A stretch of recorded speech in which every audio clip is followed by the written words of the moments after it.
Nazem Kadri, he of 1,000 NHL career games, actually played his 1,005th tonight, but we're going to focus on the milestone 1,000. I think only, 5% of NHL players ever get there. So you were in exclusive company here at the Saddle Dome last week. Eric.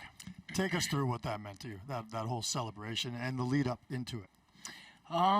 Yeah, there was a lot of stuff going on. I'd be lying if I said I wasn't a little stressed out. So, obviously an incredible moment, makes you reflect on your career and think about, who's helped you get there to that point. And, I mean, getting that silver stick is pretty surreal. So it was, what a night it was. And you were pretty surprised that it's actually your pattern, your curve, everything is the same except for the weight of the stick, obviously. Yeah, it's, I don't know, maybe guys in the 60s and 70s were using that weight, but certainly was heavy. I mean, it was my exact pattern, which I was pretty surprised with as well, but, very, very pleasant surprise. So you're standing there with your family, your wife, Ashley, your daughter, Nayla, and your parents, Sam and Sue, and it sure looked to most of us like you had trouble holding it together as that career retrospective was played on the score clock. What were you thinking? I was trying not to cry, to be honest with you. It was very, very emotional. Obviously, it's pieces of my entire career from start to finish. So, like I mentioned, I just, it's not so much the actual clips. It's thinking about, my coaches and my family, my friends, my elementary school teachers, and, everybody that's been an influence in my career and my life. Nazem, we can say this about you, that you have a sense of occasion because you did score in your 1,000th career game, and we can all listen in because you were wearing a mic. Yeah.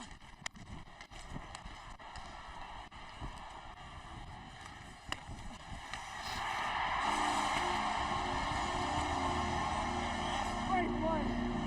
Yeah, baby. That's all we needed. Got the puck. I'm okay. Thank you.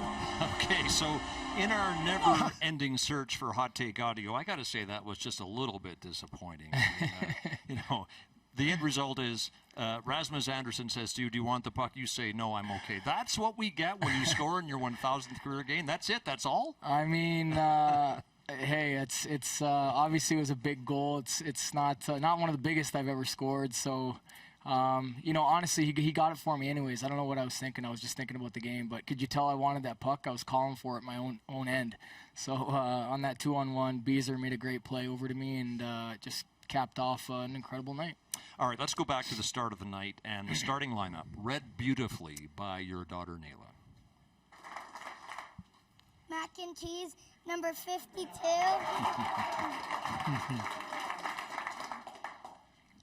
Wolf, 32. And 91, Kadri.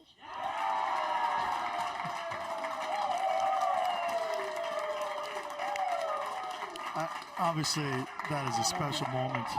Did you know it was going to happen? I did know, but is that not the cutest thing ever? Oh, yeah.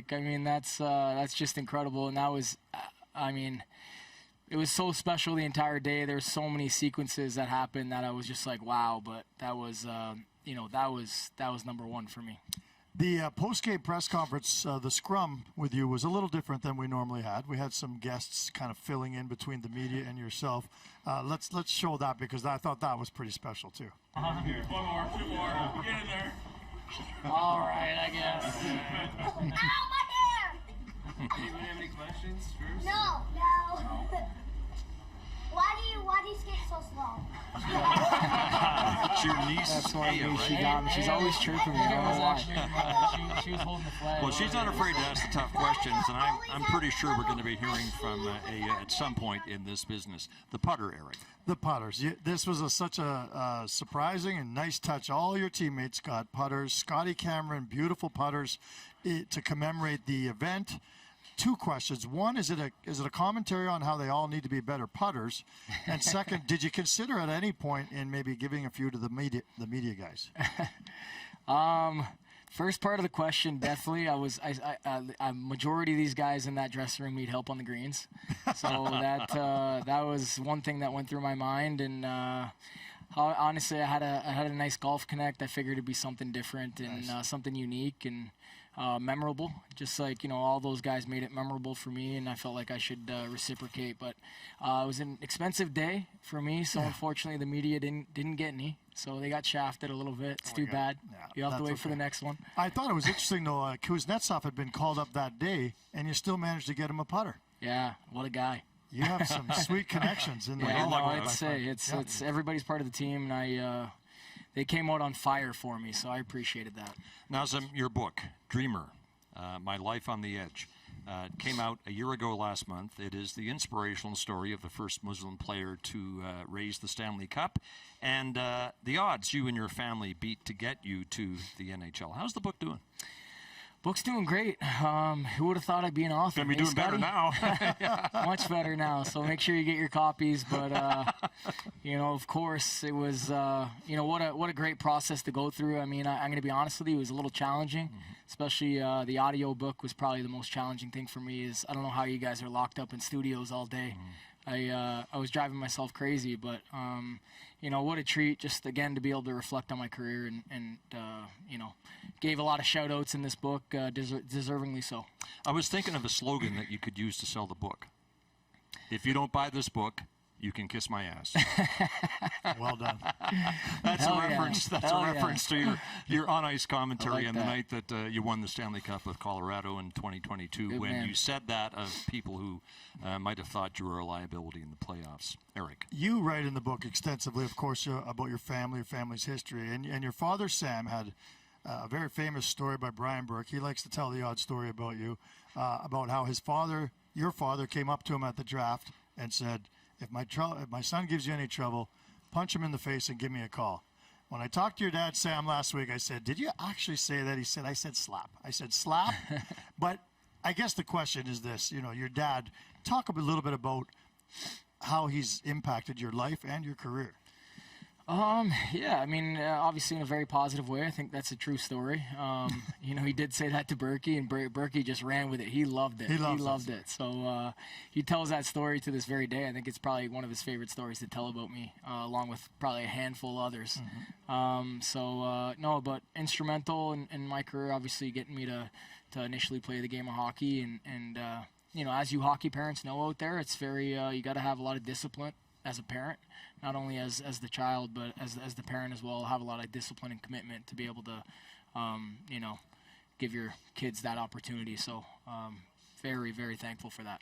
Nazem, the book details your grandfather, Nazem Kadri, arriving in Canada from Lebanon in 1968 with his family in tow, and your father, Sam, then just a kid, obviously, fell in love with the game right away, but he couldn't play it because it was beyond the family financially. Then when Sam had his family, he and your mother, Sue, went above and beyond to keep you in the game. You were anything but a silver spoon kid in an expensive sport. Tell us the pro line story. Yeah, I mean, I had to earn it. I had to earn it the hard way, old school. So, the pro line story is when I was a kid, obviously, going to tournaments, and you got to spend lots of money. And we were a little strapped. I think my old man ended up playing a pro line game for all you that know pro line. It's obviously it's involved with sports, and he But it pays big if it can pick all the winners. ended up hitting a big ticket and was able to get me through the weekend and pay for the hotels and all the food. And that's a story he didn't tell me till I got a lot older. I wasn't quite sure at the time, but what a story that just sums it all up, and it plays into my point of having to have that commitment and discipline as a parent. How was it then that Tom Cochran signaled that you would one day be an NHL player? Another story. Yeah, that was, it was the day I was born. Of course, I don't really remember it too well. So, it's coming from the second hand, but my dad on the way to the hospital heard Tommy Cochran, Big Leagues, the song Big Leagues. My boy's going to play in the big league on the way to the hospital, and sure enough, here I am in the big league. So Tommy Cochran, shout out TC, he's become a friend of mine over the years, and play some golf with him in the summertime. So that's another great story. Okay, the book makes clear that your heroes as a kid, your hockey heroes as a kid, were the London Knights and great players or good players from the surrounding area, and that would include Joe Thornton, who's from St. Thomas. It's only a half an hour away from London. Joe Thornton recently minted Hall of Fame member. Did your childhood worship of Joe come into play as you were trimming his beard in that scrap of January 2018?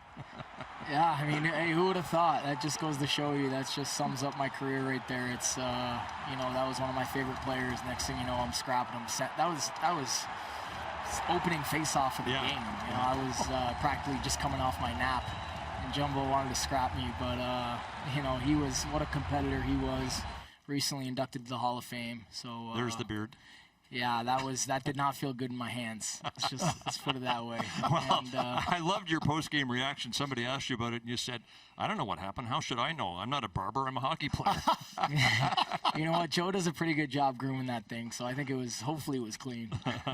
All right, we have to talk about your situation with the Flames, and when teams struggle the way the Flames have to start this season, it's natural that older players become the subject of trade rumors, and Eric Francis has the question. Well, I thought this might be the perfect platform for you to kind of set the record straight and make an announcement one way or the other in terms of where you were leading in terms of your future. I'm kidding, but, we wanted to address. It's not happening. I thought I'd give you the opportunity. Yeah, but we're going there? We're going there? Well, we would be remiss if we didn't.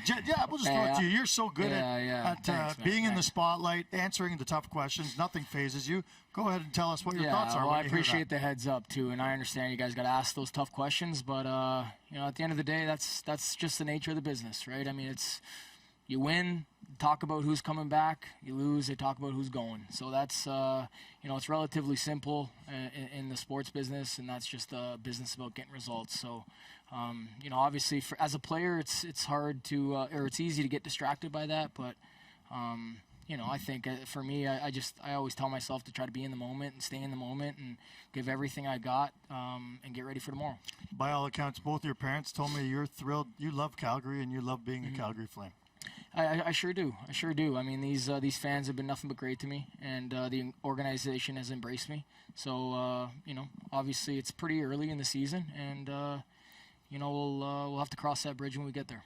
There was a report last week that said the owner of the Flames had no interest in you being traded. The report also said that you and your family love it here in Calgary, so at least you've confirmed that. All right, you have delivered since the Flames signed you 3 or 4 years ago, in particular last year with a career-high 35 goals, and some of those were spectacular. As we look at a collection of them, this question from Jake Prudhomme. Even after 1,000 games, how are you able to keep a level of consistency at such a high level? So a competitive edge or love of the game? I mean, it's really a passion. I feel more driven and determined as ever to win, and I think that's what drives me is a great sense of motivation and pride. And obviously, you gotta look after your body, and I'm on the medical table quite often, and just trying to be as mobile as possible. And again, I got a great team that I work with that allows me to be ready and continue to play this game I love. In recognition of your 1,000th game, the Flames made a $50,000 donation to the Nazem Kadri Foundation. Last time we had you in this program a couple of years ago, we talked at some length about the foundation, and it includes the Nazem Kadri Surgical Center, which was made possible by a personal donation of $1 million from you. Give us an update on the foundation and its work.